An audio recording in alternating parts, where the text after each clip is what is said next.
우리가 지금 마지막 때를 살고 있다는 것은 누구도 부인할 수 없을 것입니다. 그 증거가 성경은 이 마지막 때가 오면 한 도시가 멸망함으로 그 징조가 분명히 나타난다고 기록되어 있습니다. 실제로 에스겔 30장 13절에 보면 내가 그 도시에서 우상들을 멸하며 그 땅에서 우상 숭배가 끝나게 하리라 라고 말씀을 하셨습니다.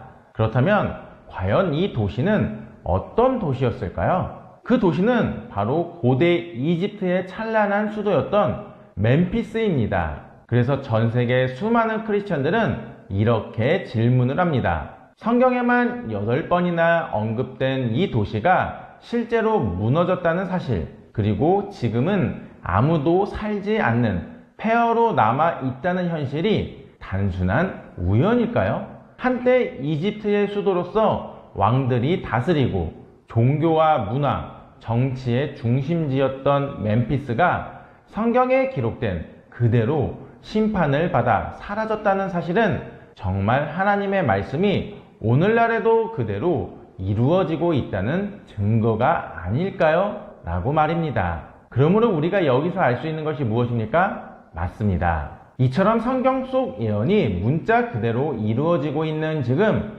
우리는 단순히 종말이 다가오고 있다라는 시점에 있는 것이 아니라 이미 그 마지막 때의 항복판에 들어와 있다는 사실을 제대로 바라보아야 된다라는 것입니다. 그렇다면 멤피스의 멸망은 단지 과거의 사건이 아니라 이 마지막 때를 살아가고 있는 오늘날 우리들에게 어떤 경고를 주고 있는 것일까요? 이 질문을 더 깊이 있게 살펴보기 위해 구약성경 히브리어 번역과 문체 해석에 있어서 세계 최고의 권위자인 클라크 대학교의 버렛 폭스 교수님이 쓴 모세오경이라는 책을 참고해 보려고 합니다. 참고로 폭스 교수님은 우리들에게도 잘 알려져 있는 애니메이션 영화 이집트 왕자에도 자문으로 참여하여 영화 속 대사와 해설이 히브리어 원문의 감성과 구조를 최대한 살릴 수 있도록 고문으로도 사역을 하셨던 분이십니다. 그럼 지금부터 폭스 교수님의 해석을 바탕으로 멤피스의 멸망이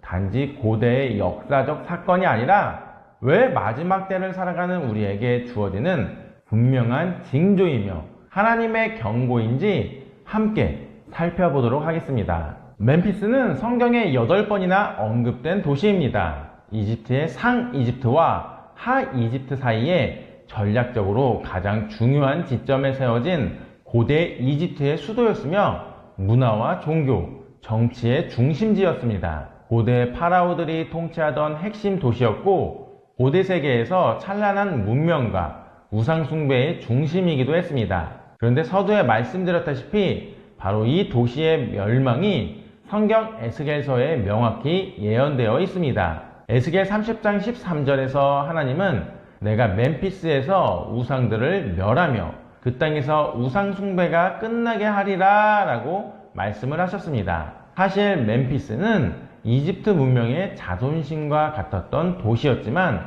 하나님의 말씀은 그 교만하고 우상을 섬기던 도시가 반드시 무너질 것이라 경고하셨던 것입니다. 그런데 이 멸망의 예언은 자유주의 신학자들이 주장한 단순한 상징이나 비유가 아니었습니다. 그 증거가 실제 역사 속에서 멤피스는 점차 쇠락하다가 이 로마 시대까지 중심지로 유지되긴 했지만 결국 아랍인들이 지금의 카이로를 세우기 시작하면서 그 운명을 다했습니다. 멤피스의 돌들과 건축 자재들은 새 도시 건설을 위해 해체되어 다른 곳으로 옮겨졌고 도시는 점점 잊혀졌습니다. 지금은 단지 일부 관광객이 찾는 유적지에 불과한 폐허가 되어 있습니다. 한때 이집트의 심장이자 자랑이었던 그 도시는 성경 예언 그대로 우상 숭배가 끝나게 될 것이라는 말씀을 완전히 체험한 곳이 된 것입니다. 그리고 오늘날 멤피스의 멸망이 단지 과거의 이야기로만 끝나는 것이 아니라 현재 이집트 전역에서 벌어지고 있는 현상들을 통해 그 경고의 연속성을 보여주고 있습니다. 현재 이집트 전역에서는 섭씨 50도에 육박하는 기록적인 폭염과 극심한 가뭄, 그리고 지역에 따라 한꺼번에 쏟아지는 폭우로 인한 피해가 속출하고 있습니다. 2025년 1월 이집트 수도 카이로에서 관측 이래 가장 높은 최고 기온이 기록되며 이러한 전례 없는 이상기후 현상이 그 심각성을 여실히 보여주고 있습니다. 이러한 자연재해들은 성경 요한계시록 16장 8절에 해가 사람들을 불로 태우는 권세를 받아 라는 말씀과 깊이 맞닿아 있으며 마치 주님의 말씀이 오늘 우리 눈앞에 펼쳐지는 듯한 현실을 보여줍니다. 뿐만 아니라 이집트의 나일강 유역을 따라 강과 물길에서는 물이 뜨거워지고 오염이 심해지면서 물고기들이 집단으로 죽는 일이 계속해서 벌어지고 있으며 최근에는 홍해 연안의 양식장에서도 연어와 틸라피아 등의 어류가 집단 폐사하는 사건이 보고되고 있습니다. 이러한 현상은 성경 호세아서 4장 3절에 땅이 슬퍼하며 거기 사는 자와 들짐승과 공중의 새가 다 쇠잔할 것이요 바다의 고기도 없어지리라 라는 경고를 떠올리게 하며 이러한 사회적 현상들은 단지 자연의 문제가 아니라 영적인 징조로도 해석할 수 있다라고 폭스 교수님은 주장을 하셨습니다. 즉 이처럼 성경이 예언한 징조들이 이집트의 현실 속에서 생생하게 드러나는 지금 우리는 이 시대가 단순한 재난의 시대가 아니라 성경이 경고한 이 마지막 때라는 사실을 분명히 깨달아야 된다라는 것입니다. 이처럼 성경의 예언이 단순한 상징이 아니라 실제 역사 속에서 이루어진 사건이라는 점은 오늘날 우리에게 중요한 깨달음을 줍니다. 하나님은 악을 그냥 두지 않으십니다. 인류의 교만, 우상숭배, 하나님의 말씀을 무시하고 자신들의 권력과 문명을 신처럼 여기는 세력은 결국 하나님의 심판 앞에 무너졌고 또 무너질 것입니다. 멤피스는 그 대표적인 상징이었지요. 그래서 폭스 교수님은 출애굽기 1장을 보면 멤피스를 포함한 고대 이집트는 하나님의 백성 이스라엘을 노예로 삼고 무거운 짐을 지우며 괴롭혔습니다. 뿐만 아니라 바로는 출애굽기 1장 22절에서 남자아이가 태어나면 나일강에 던지라 라는 끔찍한 명령을 통해 하나님의 언약 백성을 말살하려고 했습니다. 이는 단순한 정치적 탄압이 아니라 장차 이스라엘의 혈통을 따라 오실 메시아, 즉 예수 그리스도의 탄생을 가로막기 위한 사탄의 전략이었습니다. 이처럼 하나님께서 아브라함과 다윗에게 주신 구속 언약이 이스라엘 자손을 통해 성취될 것을 알고 있었던 사탄은 하나님의 계획을 좌절시키기 위해 이집트를 통해 유대 남자 아이들을 몰살시키려 한 것입니다. 멤피스는 이러한 죄악이 실제로 명령되고 시행된 중심지였으며 또한 바루가 거주하며 하나님의 경고와 표적을 받고도 회개하지 않고 끝까지 하나님을 대적한 도시였습니다.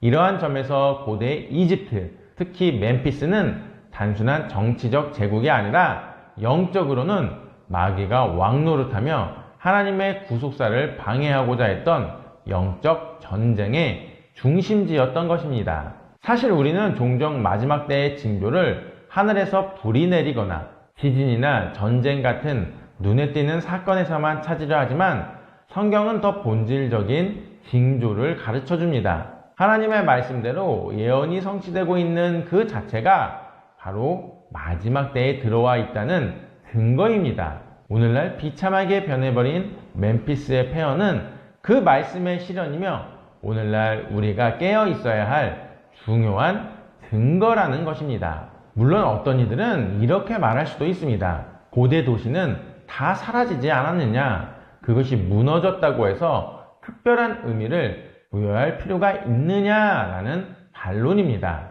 맞습니다. 실제로 많은 고대 도시들이 세월의 흐름 속에서 자연스럽게 쇠퇴했고 전쟁이나 침략 혹은 기후변화와 같은 외부 요인으로 인해 사라졌습니다. 바벨론이나 니느웨, 헬라와 같은 도시들도 한때는 찬란했지만 결국 무너졌지요. 그러나 멤피스의 경우는 이들과는 본질적으로 다른 점이 있습니다. 첫째로 멤피스는 이집트 전체의 정치, 종교 권력을 상징하는 수도로서 성경에서 직접적으로 심판의 대상이 된 도시라는 점입니다. 에스겔 30장 13절에서 하나님은 멤피스를 지명하여 우상들을 멸하고 우상 숭배가 끝나게 하겠다라고 선포하셨습니다. 이는 단순한 역사적 예언이 아니라 하나님께서 우상 숭배의 중심지를 직접 끊어내시겠다는 신적 개입의 선언이었습니다. 둘째로 멤피스는 단순히 자연적 쇠퇴를 겪은 것이 아니라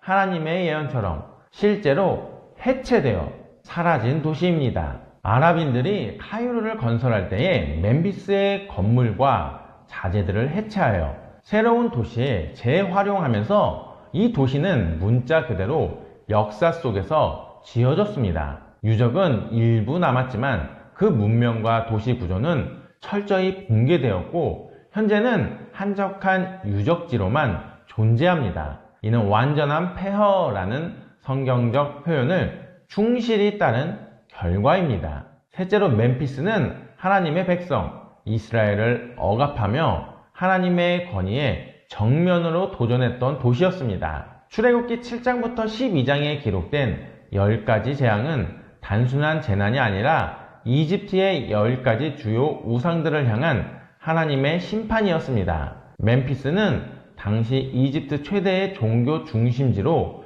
창조의 신, 푸타를 비롯한 수많은 신들을 모시는 신전이 있었고 바로 역시 이 도시에 거주하며 신격화된 존재로 숭배를 받았습니다. 이러한 점에서 멤피스는 단순한 행정 수도가 아닌 우상 숭배와 반하나님 체제의 본거지였습니다. 결국 하나님은 이집트를 심판하시기 위해 나일강을 피로 바꾸시고 개구리, 이, 파리, 흑암, 장자의 죽음에 이르기까지 자연 질서를 통제하시며 그들이 섬기던 신들을 하나씩 무너뜨리셨습니다. 이러한 재앙들은 멤피스를 포함한 이집트의 종교 체계를 완전히 무력화시켰고 하나님의 주권이 인간과 우상 숭배를 넘어서 있다는 사실을 분명히 드러냈습니다. 그러나 멤피스는 이러한 하나님의 경고 앞에서도 회개하지 않았고 끝까지 대적했습니다. 하나님은 바로의 마음을 완악하게 두시고 결국 이스라엘 백성은 10번째 재앙 이후에야 해방될 수 있었습니다. 하지만 거기서 끝이 아니었습니다. 이집트의 권력은 여전히 하나님의 뜻을 꺾으려 했고 바로는 이스라엘을 내보낸 직후 군대를 이끌고 그들을 추격했습니다. 이는 단순한 정치적 결정이 아니라 하나님의 구속 계획을 끝까지 가로막으려는 사탄적 반역의 연장이었지요. 이스라엘 백성이 홍해 앞에 이르렀을 때에 뒤에서는 이집트의 병거와 군대가 따라오고 있었고 앞은 막다른 바다였습니다. 그러나 하나님은 이 모세를 통해 바다를 가르셨고 이스라엘은 마른 땅처럼 그 가운데를 건넜습니다. 뒤이어 이집트 군대가 그 바다 한가운데로 따라 들어왔을 때 하나님은 다시 바다를 닫으셔서 이집트의 모든 병거와 기병, 군대를 수장시키셨습니다. 출애굽기 14장 28절은 이렇게 기록합니다. 물이 다시 흘러 병거들과 기병들을 덮으니 그들 중 하나도 살아남지 못하였다. 이 장면은 단순한 전쟁이나 자연재해의 이야기가 아닙니다. 이는 하나님의 권위와 언약을 끝까지 거부하고 대적한 이집트, 특히 그 중심에였던 멤피스에 대한 궁극적인 심판이었습니다. 고대 세계에서 가장 강력한 군대였던 이집트 군대가 한순간에 무력화되었고 이는 바로 그 하나님께서 나는 여호와라 라는 말씀을 온 세상에 선포하신 사건이었습니다. 이집트의 신들과 체제, 왕권, 군사력 그 모든 것이 하나님의 한 말씀 앞에서 무너지게 되었다라는 것입니다. 그리고 이 결정적인 심판 이후 이집트 그리고 멤피스는 이전과 같은 권세를 결코 회복하지 못했습니다. 겉으로는 문명이 유지되는 듯 보였지만 하나님께 대항한 결과는 돌이킬 수 없는 몰락이었고 그 도시는 결국 성경의 예언대로 폐허가 되고 말았습니다. 다시 말해 멤피스는 단순한 고대 도시의 몰락 사례가 아닙니다. 하나님의 말씀에 따라 정확히 심판되었고 하나님의 주권적 역사 개입이 뚜렷이 드러난 상징적 장소입니다. 이러한 사실을 마주할 때 우리는 단순히 과거에 이런 일이 있었구나 하고 넘어갈 것이 아니라 지금 우리가 살아가는 이 시대가 단순한 미래의 전조가 아니라 이미 마지막 때의 한복판이라는 것을 인식해야 합니다. 그리고 이것은 단순히 종말을 두려워하라는 말이 아닙니다. 하나님은 그 심판과 동시에 항상 회개의 기회를 주시며 주님의 백성에게는 보호와 구원의 문을 함께 여십니다. 멤피스의 폐허를 통해 우리가 받아야 할 메시지는 단 하나입니다. 하나님의 말씀은 반드시 이루어진다. 그리고 지금도 그 예언은 이 세상 곳곳에서 구체적인 모습으로 성취되고 있습니다. 예를 들어 1948년 이스라엘의 독립은 에스겔 37장의 마른 뼈 환상처럼 흩어진 유대 민족이 다시 나라를 이루게 될 것이라는 예언의 성취였습니다. 또한 예루살렘이 1967년 6.1 전쟁을 통해 이스라엘의 수도로 회복된 일 역시 스가랴서나 다니엘서에 암시된 마지막 때의 중심 무대가 다시 준비되고 있다는 강력한 신호였습니다. 오늘날 중동을 중심으로 벌어지는 반이스라엘 연합 세력의 등장과 전쟁 위기도 에스겔 38장에서 39장에서 예언된 곡과 마곡의 전쟁을 향해 다가가고 있는 과정으로 해석이 됩니다. 뿐만 아니라 전 세계적으로 공성애, 낙태, 무신론, 우상숭배가 급증하는 현상은 로마서 1장과 디모데후서 3장에서 말한 말세의 도덕적 붕괴와도 일치합니다. 또한 기독교 박해의 심화와 예수님의 이름으로 인해 미움을 받는 현상도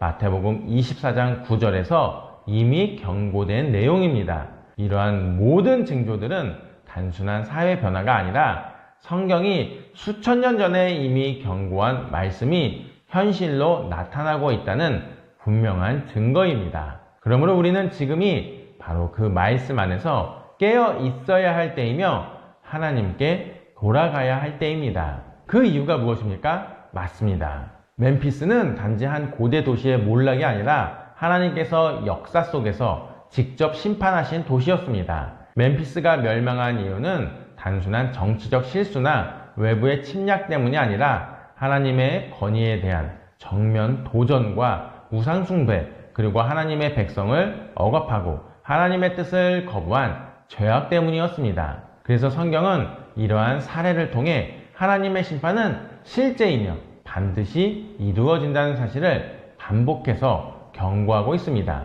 히브리서 9장 27절은 한 번 죽는 것은 사람에게 정해진 것이요 그 후에는 심판이 있으리니 라고 말씀합니다. 그리고 요한계시록 22장 12절에서도 하나님께서 친히 이렇게 선언하십니다. 보라, 내가 속히 오리니 내가 줄 상이 내게 있어 각 사람에게 그가 행한 대로 갚아주리라 라고 기록이 되어 있는데요. 그러므로 우리는 멤피스의 폐허를 단순히 고고학적 유적으로만 보아서는 안 됩니다. 그 멸망은 하나님의 말씀을 거부하고 회개하지 않고 교만과 우상숭배 가운데 살았던 도시가 결국 어떻게 되는지를 보여주는 경고의 상징입니다. 즉 오늘 우리가 이 땅에서 살아가는 동안 과거 멤피스처럼 하나님의 뜻을 거절하며 안일하게 살아간다면 우리에게도 같은 결과가 기다리고 있다라는 것입니다. 그러므로 우리는 날마다 우리의 죄를 회개하고 말씀 앞에 바른 마음으로 서야 합니다. 왜냐하면 하나님께서 다시 오시는 날 우리 각 사람은 그분 앞에 우리의 모든 삶을 낱낱이 보고해야 하기 때문입니다. 그래서 로마서 12장 12절은 이렇게 말합니다. 이와 같이 우리 각 사람이 자기 일을 하나님께 짓고 하리라. 즉 그날에는 우리의 말, 행동, 생각까지도 심판대 앞에 드러나게 될 것입니다. 그리고 그 심판의 결과는 단 두 가지입니다. 하나는 하나님의 은혜로 영원한 생명을 누리는 천국이며 다른 하나는 하나님의 공의로운 심판 아래 영원한 형벌을 받는 지옥입니다. 사실 오늘날 멤피스의 멸망은 우리에게 단호하게 경고하고 있습니다. 지옥은 단순한 상징이나 비유가 아닙니다. 성경은 지옥을 꺼지지 않는 불이 있는 곳이며 또한 울며 이를 갈며 슬피 우는 곳이라고 구체적으로 묘사하고 있습니다. 즉 영원히 꺼지지 않는 불, 끝없는 고통과 절망이 있는 장소, 그것이 바로 하나님의 심판을 끝까지 무시한 자들이 서게 될 최종 심판의 자리이다 라는 것입니다. 하지만 다가오는 심판 속에서도 우리에게는 희망이 있습니다.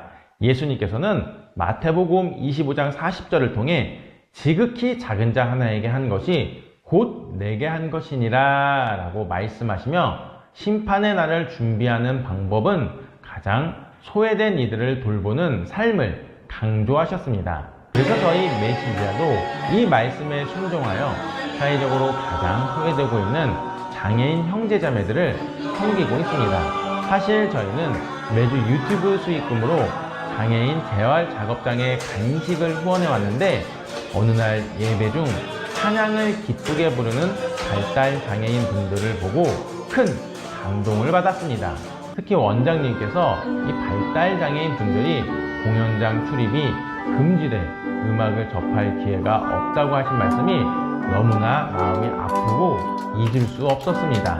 그래서 저희는 음악 전공자들과 함께 그분들 예배 현장에 찾아가 찬양 연주와 음악 치료를 지원하기 시작했습니다. 그리고 더 나아가 장애인 직업재활센터 예배 시간에 가보면 공간이 좁아 그동안은 늘 3명에서 4명 정도의 연주자만 함께하며 작은 규모로 찬양과 연주를 도와드릴 수밖에 없었습니다. 그런데 저희는 이번 9월 17일에는 마음을 모아 더 큰 은혜의 자리를 준비하기로 했습니다. 예술의 전당은 아니지만 그의 버금가는 음향시설을 갖춘 홀을 대관하여 군포시에 위치한 하나복지센터에 발달장애인 형제자매 40명과 부모님들까지 약 70명을 초청해 풀밴드로 구성된 제대로 된 음악 공연을 제공해 드릴 예정입니다. 이 귀한 자리에는 헐리우드에서 음악 감독으로 활동하셨던 전문 연주자분들을 비롯해 현재 프로 오케스트라 단원들까지 함께하며 풍성하고 감동적인 연주를 선물해 드리게 됩니다. 그리고 공연이 11시에 시작하면 끝나고 바로 점심시간이 되는데 사실 발달장애인 분들이 단체로 식당에 가시기 어려운 점을 원장님께서 말씀해 주셔서 저희가 그 자리에서 바로 식사하실 수 있도록 출장 뷔페를 준비해서 공연 직후에 따뜻한 점심 식사까지 기쁨으로 대접해 드리기로 하였습니다.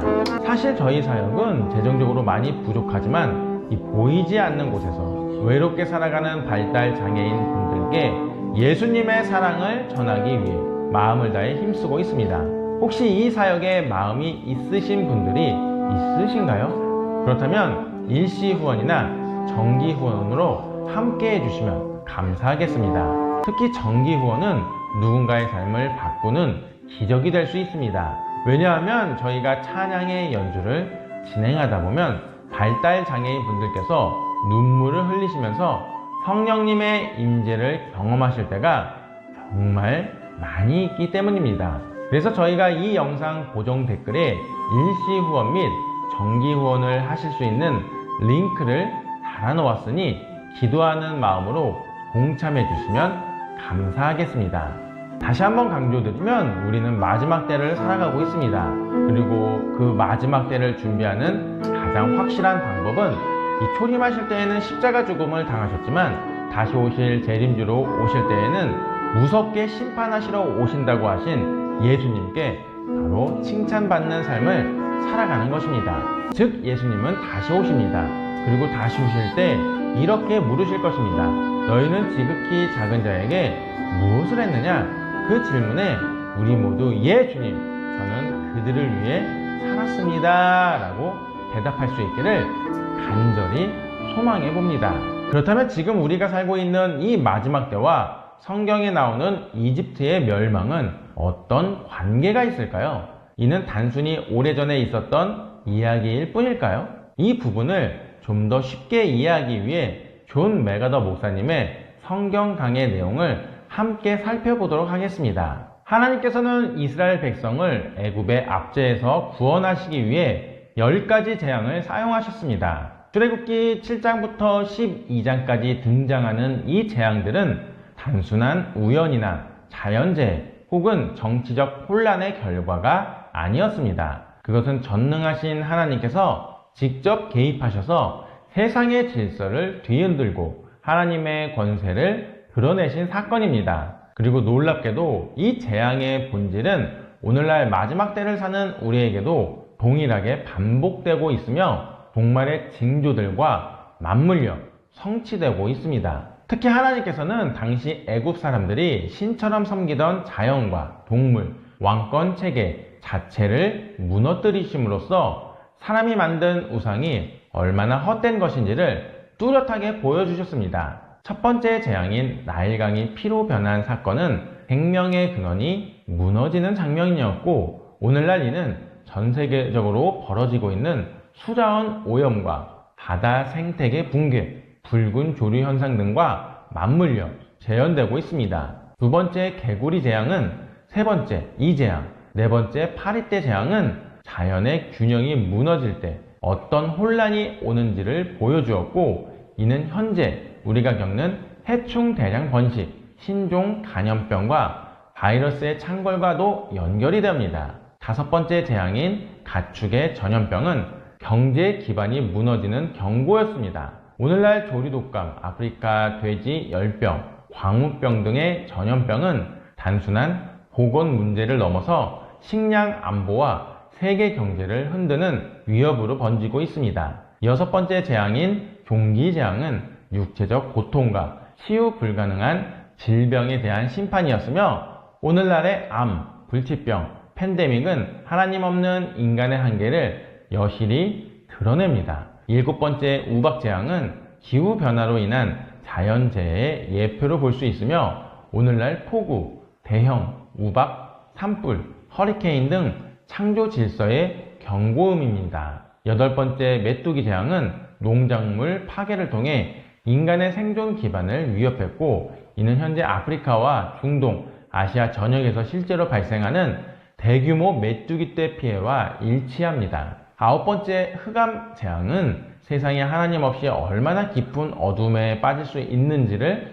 상징합니다. 오늘날 정신적, 영적 흑암은 절대 진리 부정, 도덕적 무너짐, 가치의 혼란으로 나타나고 있으며, 이는 진리의 빛 대신 인간이 이성이 신이 된 시대의 비극을 보여줍니다. 마지막 열 번째 재앙인 장자의 죽음은 모든 인간이 피할 수 없는 심판을 상징하며, 오늘날 이는 인류 전체가 직면하고 있는 종말의 심판날, 곧 예수 그리스도의 재림과 최후 심판을 미리 보여주는 그림자입니다. 이 10가지 재앙은 단지 당시의 애굽에 대한 심판이 아니었습니다. 그것은 성경 전체에 흐르는 하나님의 구속 역사 속에서 중요한 예표적 의미를 지니고 있으며 종말론적 경고로도 받아들여져야 합니다. 하나님은 단순히 한 시대를 벌하신 것이 아니라 모든 시대 속에서 회개하지 않는 자들에게 동일한 방식으로 경고하시며,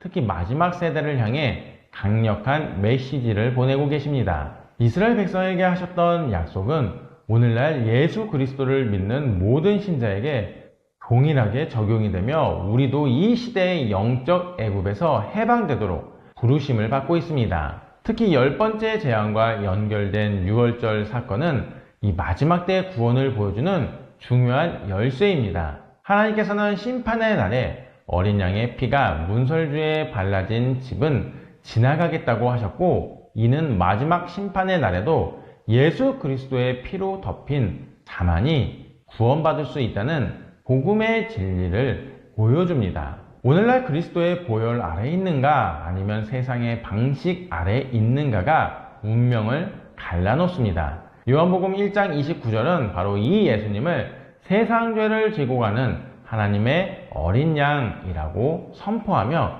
출애굽기의 사건이 단지 옛 이야기로 끝나지 않음을 증명합니다. 하지만 이런 메시지를 신화나 상징으로만 치부하는 현대 신학과 문화는 스스로 눈을 가리는 것입니다. 일부 자유주의 신학자들이 출애굽기의 재앙을 허구라고 해석하고 현대 사회는 기후 문제나 전쟁도 인간의 실수로만 돌립니다. 그러나 성경은 이 모든 재앙을 하나님의 계획과 경고로 이해합니다. 예수님과 사도 바울은 이 사건들을 실제 역사로 다루었고 고린도전서 10장은 이 모든 사건이 우리를 위한 교훈이라고 선언합니다. 존 맥어더 목사님은 이 10가지 재앙을 통해 오늘날 종말을 준비하는 성도들에게 주시는 하나님의 음성을 강조합니다. 그는 하나님께서 반복적으로 내가 여호와인 줄 너희가 알리라 라고 말씀하신 이유는 인간의 교만을 꺾고 하나님의 주권을 회복시키기 위함이라고 설명합니다. 또한 그는 출애굽기의 재앙과 요한계시록의 재앙이 구조적으로 유사하다는 점에 주목하며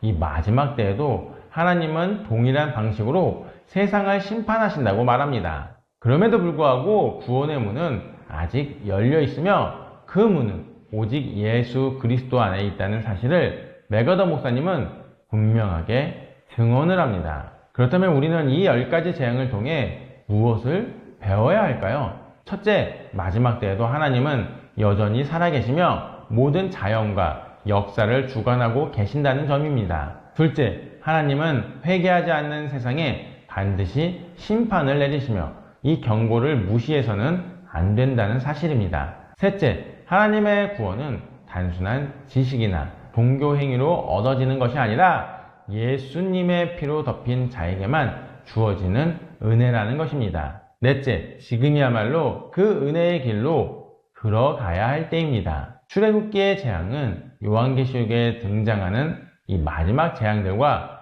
깊이 연결되어 있습니다. 나팔과 대접 심판은 출애굽기의 구조를 반복하면서도 전 세계적 규모로 확장되어 나타납니다. 바다가 피로 변하고 물이 쓰게 되고 하늘에서 불이 떨어지고 종기가 퍼지고 온 세상이 어두워지는 장면은 출애굽기의 재앙이 이 마지막 시대에 어떻게 실현될지를 보여주고 있습니다. 그리고 이 가운데에서도 하나님의 백성은 보호받으며 어린 양의 보혈 아래 거한 자들은 찬양과 구원으로 나아갑니다. 결국 이 모든 재앙의 중심에는 하나님의 거룩함, 공의, 그리고 사랑이 함께 흐르고 있습니다. 하나님은 죄를 심판하시되 죄인에게는 회개할 기회를 주십니다. 그분은 세상의 악을 심판하시지만 자신의 백성을 구원하시기 위해 길을 열어주십니다. 오늘 이 경고는 단순한 위협이 아니라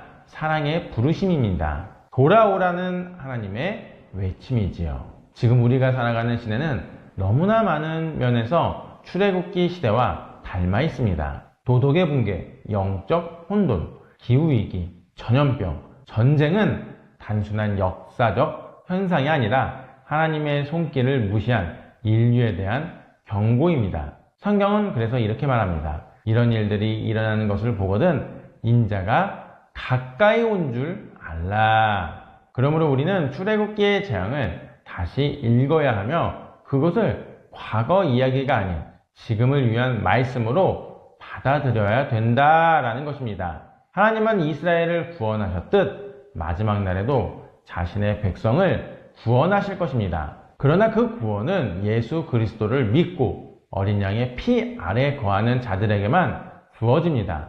지금은 그 피를 믿고 받아들이며 순종의 삶으로 응답해야 할 때입니다. 출애굽기의 재앙은 경고이며 복음이며 예언입니다. 그리고 오늘 우리를 향한 하나님의 마지막 부르심입니다.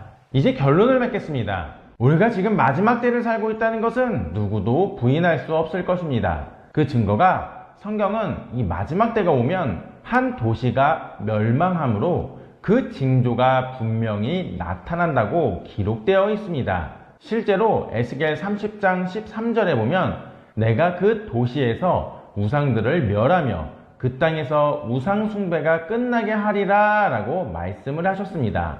그렇다면 과연 이 도시는 어떤 도시였을까요? 그 도시는 바로 고대 이집트의 찬란한 수도였던 멤피스입니다. 그래서 전 세계 수많은 크리스천들은 이렇게 질문을 합니다. 성경에만 8번이나 언급된 이 도시가 실제로 무너졌다는 사실, 그리고 지금은 아무도 살지 않는 폐허로 남아 있다는 현실이 단순한 우연일까요?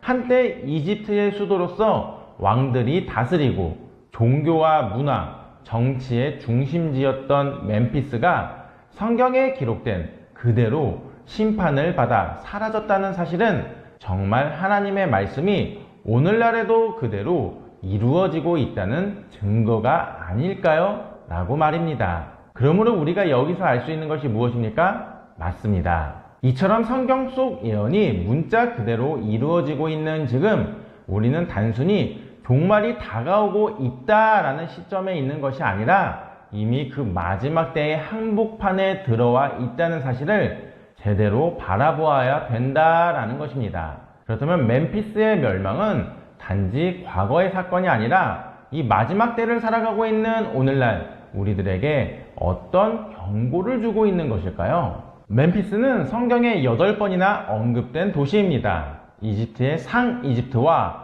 하이집트 사이에 전략적으로 가장 중요한 지점에 세워진 고대 이집트의 수도였으며 문화와 종교, 정치의 중심지였습니다. 고대 파라오들이 통치하던 핵심 도시였고 고대 세계에서 찬란한 문명과 우상 숭배의 중심이기도 했습니다. 그런데 서두에 말씀드렸다시피 바로 이 도시의 멸망이 성경 에스겔서에 명확히 예언되어 있습니다. 에스겔 30장 13절에서 하나님은 내가 멤피스에서 우상들을 멸하며 그 땅에서 우상 숭배가 끝나게 하리라 라고 말씀을 하셨습니다. 사실 멤피스는 이집트 문명의 자존심과 같았던 도시였지만 하나님의 말씀은 그 교만하고 우상을 섬기던 도시가 반드시 무너질 것이라 경고하셨던 것입니다. 그런데 이 멸망의 예언은 자유주의 신학자들이 주장한 단순한 상징이나 비유가 아니었습니다.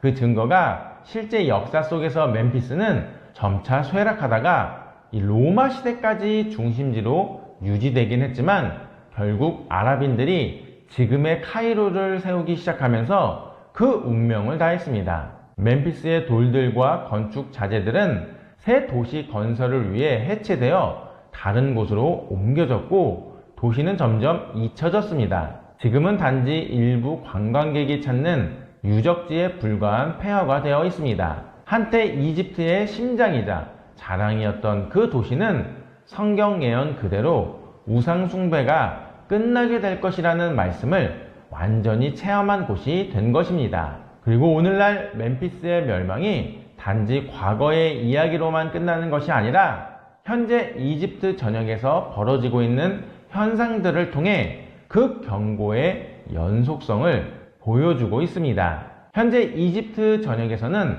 섭씨 50도에 육박하는 기록적인 폭염과 극심한 가뭄, 그리고 지역에 따라 한꺼번에 쏟아지는 폭우로 인한 피해가 속출하고 있습니다. 2025년 1월 이집트 수도 카이로에서 관측 이래 가장 높은 최고 기온이 기록되며 이러한 전례 없는 이상기후 현상이 그 심각성을 여실히 보여주고 있습니다. 이러한 자연재해들은 성경 요한계시록 16장 8절에 해가 사람들을 불로 태우는 권세를 받아 라는 말씀과 깊이 맞닿아 있으며 마치 주님의 말씀이 오늘 우리 눈앞에 펼쳐지는 듯한 현실을 보여줍니다. 뿐만 아니라 이집트의 나일강 유역을 따라 강과 물길에서는 물이 뜨거워지고 오염이 심해지면서 물고기들이 집단으로 죽는 일이 계속해서 벌어지고 있으며 최근에는 홍해 연안의 양식장에서도 연어와 틸라피아 등의 어류가 집단 폐사하는 사건이 보고되고 있습니다.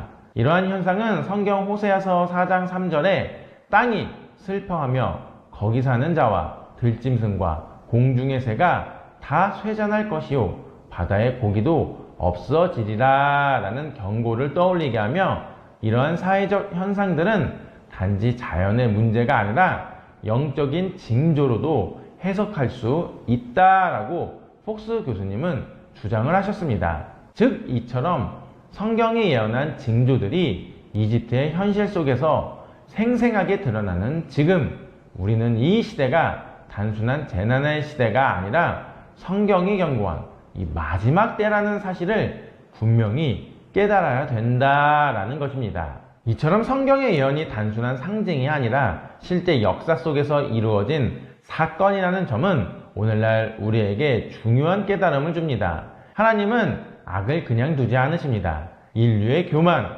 우상숭배, 하나님의 말씀을 무시하고 자신들의 권력과 문명을 신처럼 여기는 세력은 결국 하나님의 심판 앞에 무너졌고 또 무너질 것입니다. 멤피스는 그 대표적인 상징이었지요. 그래서 폭스 교수님은 출애굽기 1장을 보면 멤피스를 포함한 고대 이집트는 하나님의 백성 이스라엘을 노예로 삼고 무거운 짐을 지우며 괴롭혔습니다. 뿐만 아니라 바로는 출애굽기 1장 22절에서 남자아이가 태어나면 나일강에 던지라 라는 끔찍한 명령을 통해 하나님의 언약 백성을 말살하려고 했습니다. 이는 단순한 정치적 탄압이 아니라 장차 이스라엘의 혈통을 따라 오실 메시아, 즉 예수 그리스도의 탄생을 가로막기 위한 사탄의 전략이었습니다. 이처럼 하나님께서 아브라함과 다윗에게 주신 구속 언약이 이스라엘 자손을 통해 성취될 것을 알고 있었던 사탄은 하나님의 계획을 좌절시키기 위해 이집트를 통해 유대 남자 아이들을 몰살시키려 한 것입니다. 멤피스는 이러한 죄악이 실제로 명령되고 시행된 중심지였으며 또한 바로가 거주하며 하나님의 경고와 표적을 받고도 회개하지 않고 끝까지 하나님을 대적한 도시였습니다. 이러한 점에서 고대 이집트, 특히 멤피스는 단순한 정치적 제국이 아니라 영적으로는 마귀가 왕노릇하며 하나님의 구속사를 방해하고자 했던 영적 전쟁의 중심지였던 것입니다. 사실 우리는 종종 마지막 때의 징조를 하늘에서 불이 내리거나 지진이나 전쟁 같은 눈에 띄는 사건에서만 찾으려 하지만 성경은 더 본질적인 징조를 가르쳐 줍니다. 하나님의 말씀대로 예언이 성취되고 있는 그 자체가 바로 마지막 때에 들어와 있다는 증거입니다. 오늘날 비참하게 변해버린 멤피스의 폐허는 그 말씀의 실현이며 오늘날 우리가 깨어 있어야 할 중요한 증거라는 것입니다. 예수님의 말씀 함께 전하네